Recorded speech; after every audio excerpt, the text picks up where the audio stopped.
Assalamualaikum warahmatullahi wabarakatuh.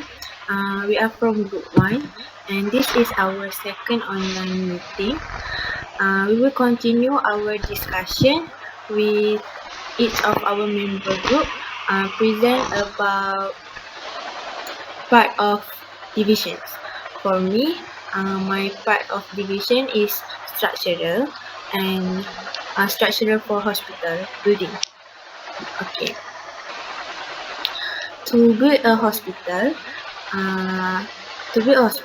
that has features of complete and strong building, the structure of the building is an important element. The building must be strong and capable of accommodating the amount contained inside the building compared all the equipment inside.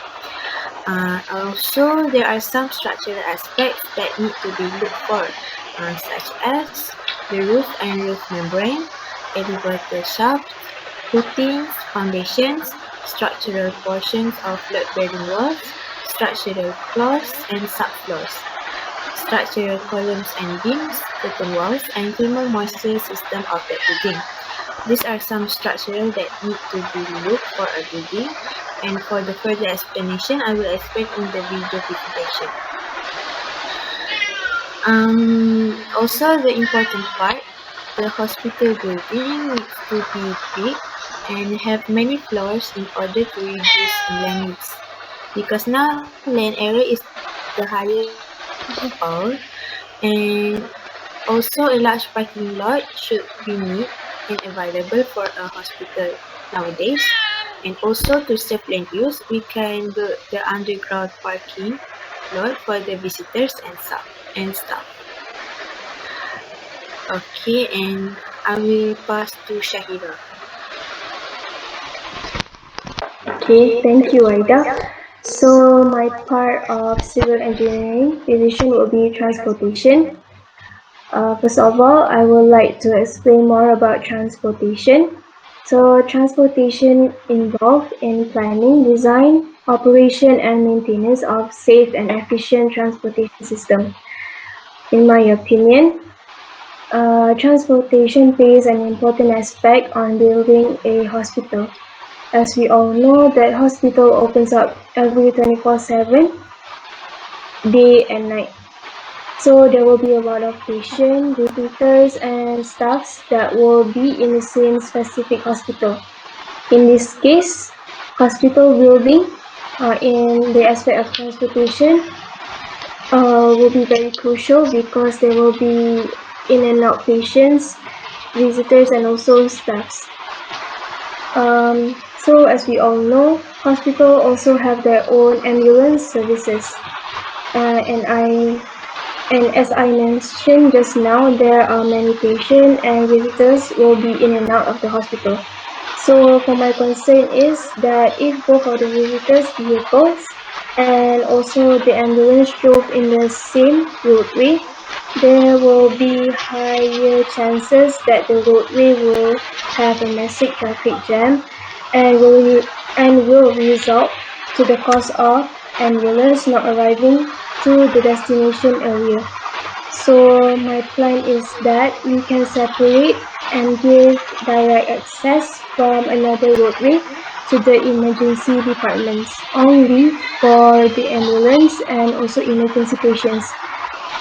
This will help to reduce traffic congestion and to also help busyness on the hospital driving.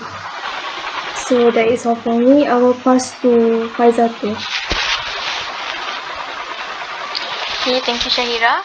Okay, for my subdivision is geotechnical engineering. Okay, for this geotechnical engineering, it study the behavior of the earth materials such as rock mechanics and soil mechanics. Okay, knowledge that we need to have for this subdivision is geology knowledge, hydrology knowledge, and geophysics knowledge. Okay, the first thing that we need to do for this project is we need to do the subsurface investigation towards the project site, which we will collect the soil sample from the project site to be analyzed at the lab, and then uh, we need to know that this step is to determine the ground's stress bearing the capability and also the stability. Okay, next we need to do the field test, which we will determine the issues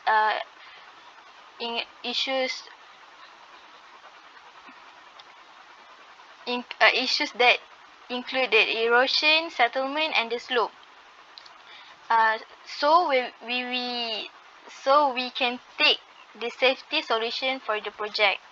Okay, then we need to do a computer analysis where the data collected from the subsurface investigation and the field test will show how crucial the models condition will be in future development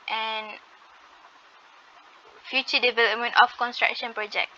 Okay, only then we can assist for development of earthworks and foundation that is suitable for the condition of the site. Okay, for the foundation part, since we have a few types of load for the hospital, so some parts will have the shallow foundation, which the foundation will be near to the surface of the ground. Okay, then we have the deep foundation, which can support the higher load capacity part, such as a multi-level building part. Okay, the deep foundation will be buried deeper in the ground compared to the shallow foundation. Then we have to do the footings and the slab. Okay, the last one is the earthwork, where we identify the solution to improve the ground. If there the ground if there any problem with the stability or the capability of load load. Mm. Then we need to do the slope stabilization.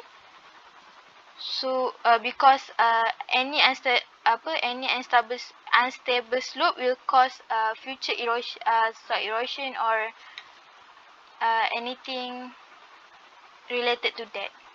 Okay, that's all for geotechnical engineering. Then I will pass this to Hidayah. Thank you, Faiezatul.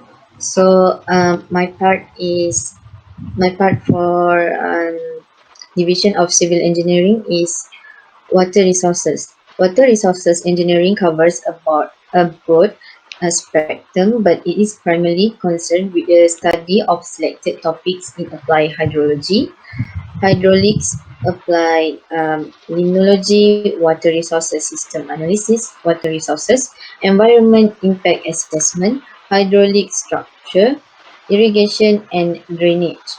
Water resources engineering is an important branch of civil engineering.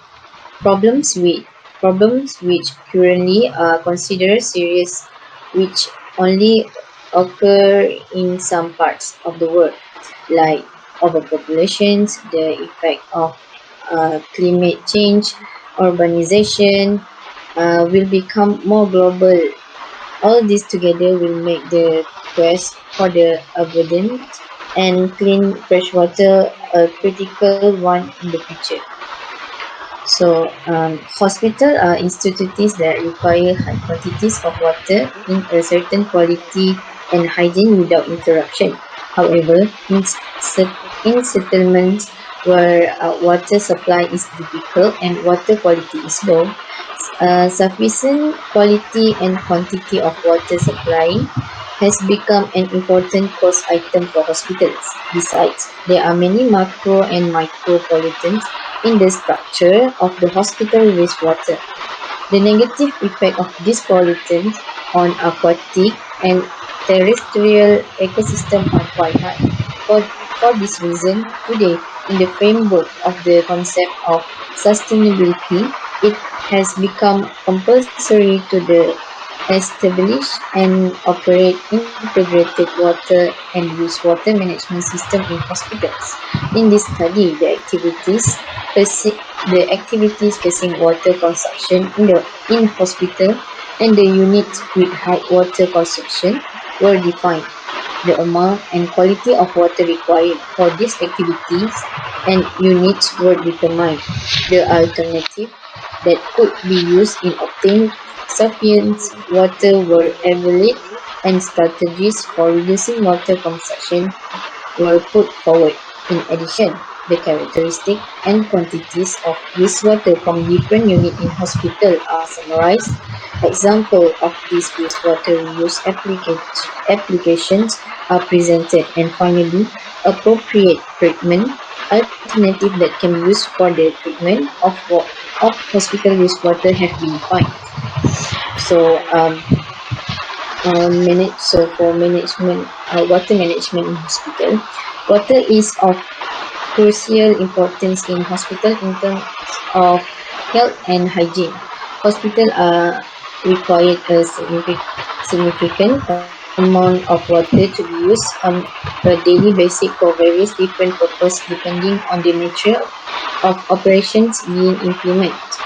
According to a study conducted, the activities that require the most water consumption in hospital are listed as follows: washing, sanitation, kitchen and cafeterias,